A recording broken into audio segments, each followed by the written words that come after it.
Here at Aeroplanned, we believe there are certain ways you can use planning to help ensure your students receive the best experience at your operation.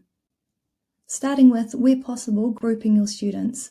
Within Aeroplanned, we call these cohorts, and so we can see for this flight school all of the cohorts that are currently in training.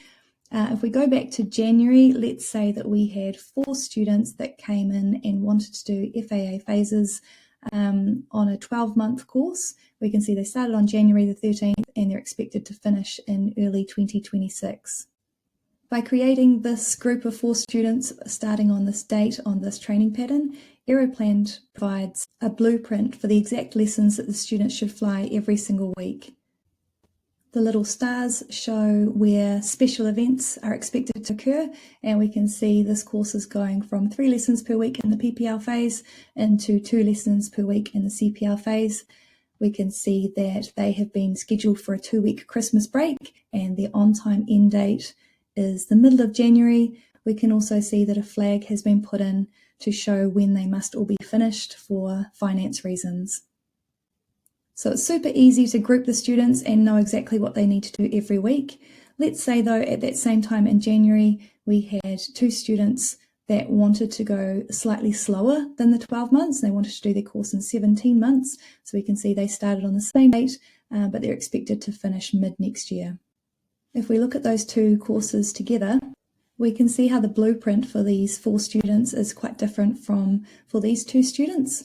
Where the flight tests fall is different, so we can schedule those differently. And this group's not stopping for the Christmas break, and they are going all the way through until June next year. So we have structured courses, but it's meeting the needs of the students differently. And within those courses, it's important that we can flex for the students' needs without losing too much structure. So here again is the on-time timeline and the 4 students enrolled.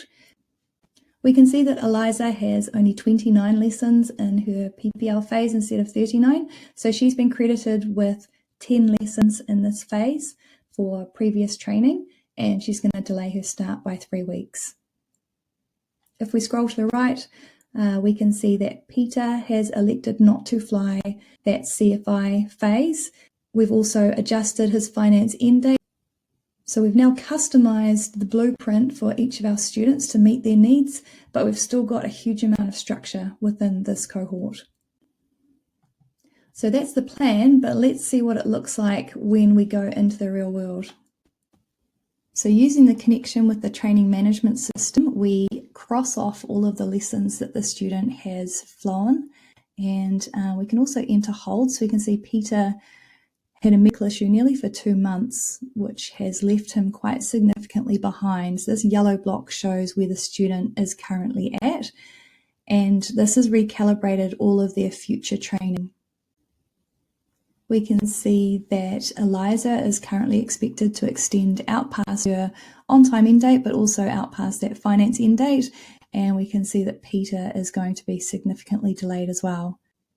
So it's super easy to track how the students are progressing, but then we need to be able to respond quickly to the changes. So I'm going to adjust Peter's training.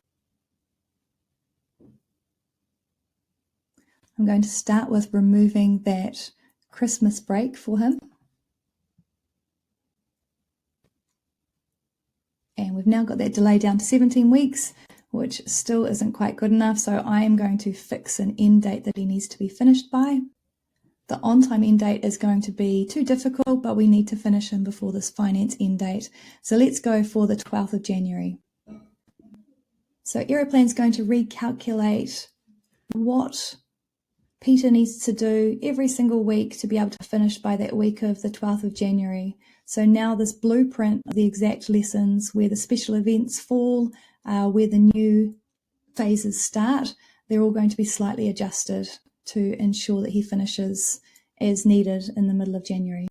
And the final piece to wrap all of this up is to ensure that there is honest and clear communication. So we can see the notes that have been written for all of this, and we can see that Peter and his parents know about the new plan.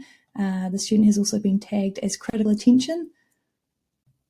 Everybody working within Aeroplanned, whether that's the scheduler or the head of training, or the instructors, they can see that Peter is here with critical attention and read the notes. So the plan has been clear and structured from day one, but within that structure, we've been able to ensure that individual needs are met.